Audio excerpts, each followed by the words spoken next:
গুমের সাথে জড়িত অনেকেই এখনো ক্ষমতার কেন্দ্রবিন্দুতে রয়েছেন বলে জানিয়েছেন গুম সংক্রান্ত কমিশনের প্রধান বিচারপতি মইনুল ইসলাম চৌধুরী।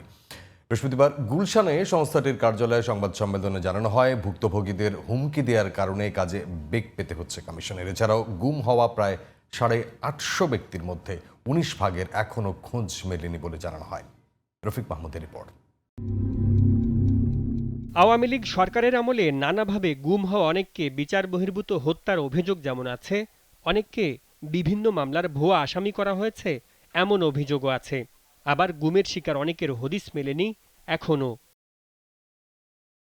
5 আগস্ট সরকার পতনের পর গুমের আরও তথ্য সামনে আসে। অনেকেই ছাড়া পান গোপন বন্দিশালা থেকে।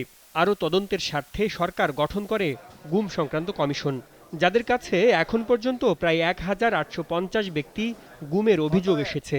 আমাদের কাছে 253 জন মানুষের একটি তথ্যভিত্তিক দলিল বা ডাটাবেস আছে, যারা দেশের বিভিন্ন প্রান্ত থেকে এবং 1 দশকেরও বেশি সময় ধরে একে অপরের থেকে বিচ্ছিন্ন থেকেও অত্যন্ত সাদৃশ্যপূর্ণ অভিজ্ঞতার কথা বলেছেন। আইন প্রয়োগকারী সংস্থা ও নিরাপত্তা বাহিনীকে রাজনৈতিক প্রভাবাধীন করেছে এবং নির্যাতন ও গোপন আটকের সংস্কৃতি প্রাতিষ্ঠানিকভাবে চালু করেছে। কমিশন জানায়, বিগত শাসনামল দীর্ঘায়িত করার জন্য গুমকে হাতিয়ার হিসেবে ব্যবহার করা হয়েছে।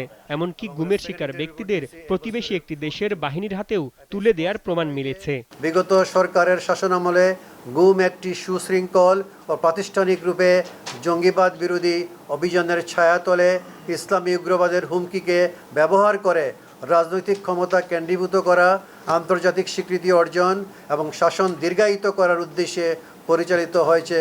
এমনকি সাধারণ নাগরিকদের বেআইনি পন্থায় বারবার ভারতীয় বাহিনীর হাতেও তুলে দিয়েছে।